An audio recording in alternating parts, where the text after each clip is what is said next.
नमस्कार साथियों। आज हम बात करने वाले हैं जीडीएस की सैलरी और बेनिफिट्स के बारे में।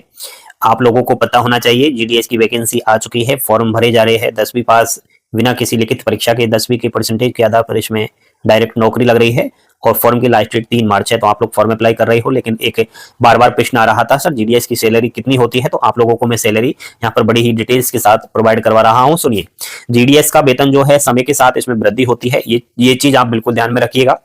जीडीएस में 3 प्रकार के पद होते हैं। पहला होता है बीपीएम ब्रांच पोस्ट मास्टर, जिसका टीआरसीए मूल वेतन बेसिक पे होता है 12,000 रुपए, और इसका जो डीएनएस अलाउंस है फिर महंगाई भत्ता 6,360 रुपए। ये कैसे निकाला? अभी जो है महंगाई भत्ता कितना है, 53% है सभी केंद्रीय कर्मचारियों का। तो यहाँ पर जो मूल वेतन है 12,000, इसका हमने 53% निकाला तो 6,360 रुपए निकाला। तो नेट वेतन जो हुआ है बीपीएम का वो 18,360 रुपए। वही बात करें assistant branch post master ABPM और डाक सेवक की सैलरी, तो इनका जो टीआरसीए है वो 10,000 रुपए, इसका हाँ महंगाई भत्ता लगाओ तो 5,300 रुपए, और टोटल इनका जो नेट प्रारंभिक वेतन जो है, शुरुआती जो वेतन है वो 15,300 रुपए रहेगा। लेकिन अतिरिक्त भत्ते और कटौतियां भी यहाँ पर शामिल की गई है। जैसे कि आप लोग देख सकते हो, यहाँ पर जो है ऑफिस मेंटेनेंस अलाउंस बीपीएम को मिलता है 250 से 500 रुपए। स्टेशनरी का जो चार्ज है वो एबीपीएम डाक सेवक को मिलता है 25 रुपए, और रिस्क एंड हार्डशिप अलाउंस सभी को मिलता है 500 रुपए। यहाँ पर कुछ डिटेक्शन, कुछ कटौतियां होती है, जैसे कि पीएलआई प्रीमियम बीपीएम एबीपीएम डाक सेवक तीनों को ही करवाना होता है, जिसका चार्ज प्रति माह 1500 से 2,000 रुपए रहता है। बाकी प्रोफेशनल टैक्स के 200 रुपए और एआईजीडीएसयू के 30 रुपए की कटौती यहाँ पर होती है। यूनियन के भी 30 रुपए की यहाँ पर कटौती होती है। लेकिन यहाँ पर अतिरिक्त भत्ते और कटौतियां तो होती ही है, लेकिन 3 वर्ष जैसे ही आप जीडीएस के नौकरी को कंप्लीट कर लोगे तो 3 वर्ष के बाद आपका प्रमोशन हो जाएगा।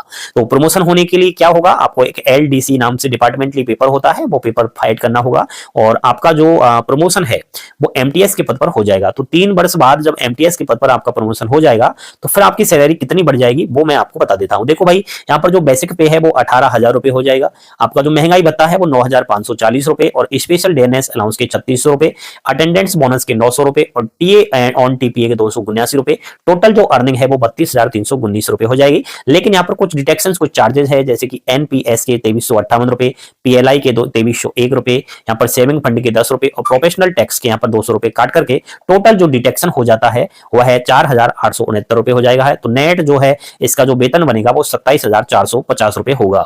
कितने वर्ष बाद? 3 वर्ष बाद जीडीएस का। यदि एमटीएस परीक्षा में उत्तीर्ण नहीं होते तो भाई ऐसा भी तो है कि मान लिया जाए आपका प्रमोशन नहीं होता है तो 3 वर्ष बाद भी अगर आप जीडीएस के पद पर बने रहते हो तो उस दौरान आपका जो वेतन है वो इस प्रकार रहेगा। बीपीएम 13,080 रुपए तो आपका मूल वेतन हो जाएगा, क्योंकि इसमें इंक्रीमेंट लग करके ये बढ़ेगा। फिर आपका 13,080 रुपए का महंगाई भत्ता 6,932.4 रुपए, नेट वेतन 20,000 और जो है 12 रुपए हो जाएगा।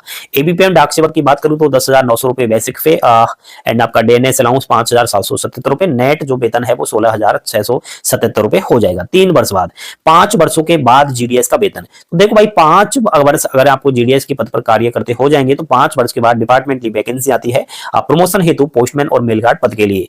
तो आपको एग्जाम्स पास करना होगा। यदि आप एग्जाम्स पास कर लेते हो तो आपका जो नौकरी है वो प्रमोशन है वो पोस्टमैन और मेलगार्ड के पद पर हो जाएगा। तो उस दौरान आपको जो सैलरी है वो कितनी मिलेगी? तो बेसिक पे 21,700 रुपए, डीएनएस अलाउंस 11,501 रुपए, साइकिल अलाउंस के 180 रुपए, और ट्रांसपोर्ट अलाउंस के 1,800 रुपए, और हाउस रेंट अलाउंस से 1,953 रुपए यहाँ पर हो जाता है। उसके बाद डीए ऑन टीपीए के 504 रुपए। लेकिन कुछ डिटेक्शन, कुछ चार्जेस यहाँ पर लगते हैं। एनपीएस के 2,778 रुपए, प्रोफेशनल टैक्स के 200 रुपए, और यहाँ पर सेविंग फंड में 10 रुपए चले जाएंगे। तो टोटल जो यहाँ पर डिटेक्शन हुआ है वो 2,998 रुपए। तो यहाँ पर जो नेट वेतन है वो निकल कर आता है 34,640 रुपए। तो इस तरीके से हो जाएगा। लेकिन यदि आप विभागीय परीक्षा में उत्तीर्ण नहीं होते, मान लिया जाए आपका 5 वर्ष नौकरी करते करते जीडीएस के पद पर हो चुका है और आपका प्रमोशन मान लिया जाए पोस्टमैन और मेलगार्ड पद के लिए नहीं होता, तो आप जो है 5 वर्ष बाद जीडीएस के पद पर रहते हुए कितनी सैलरी लोगे? सुनो, बीपीएम का जो टीआरसीए है वो 13,080 रुपए, डीएनएस अलाउंस 7,314, और नेट वेतन यहाँ पर हो जाता है 21,114 रुपए। उसके बाद यहाँ पर assistant branch post master ABPM और डाक सेवक का जो टीआरसीए है वो 11,500 रुपए, इसका डीएनएस अलाउंस 6,095, और यहाँ पर नेट वेतन निकल कर आता है 17,595 रुपए। उसके बाद यहाँ पर 8 वर्षों के बाद यहाँ पर ग्रामीण डाक सेवक का जो वेतन है वो कितना हो जाता है? देखो भाई 8 वर्ष आप अगर कंप्लीट कर लेते हो तो 8 वर्ष बाद आपका प्रमोशन हो जाएगा पोस्टल असिस्टेंट यानी कि पीए के पद पर। तो उस दौरान आपका जो वेतन है वो कुछ इस तरीके से रहेगा, जैसे कि बेसिक पे 25,500 रुपए, डीएनएस अलाउंस 13,515 रुपए और ट्रांसपोर्ट अलाउंस 3600 रुपए, हाउस रेंट अलाउंस 6,885 रुपए, टीए ऑन टीपीए 1224। यहाँ पर हम डिटेक्शन की बात करें तो एनपीएस की 3417, प्रोफेशनल टैक्स के 200 रुपए और यहाँ पर सेविंग फंड में 30 रुपए चल गए। टोटल जो डिटेक्शन हुआ वो 3,647 रुपए। अब यहाँ पर टोटल जो अर्निंग हुई है वो आप देख सकते हो 50,724 रुपए। 8 साल बाद आपकी सैलरी इतनी हो जाएगी। आप यदि पीए के पद के लिए प्रमोशन नहीं लोगे और 8 साल बाद भी आप जीडीएस के जीडीएस बने रहते हो तो उस दौरान आपकी सैलरी कितनी होगी? तो बीपीएम का जो बेसिक पे है वो 14,800 रुपए हो जाएगा।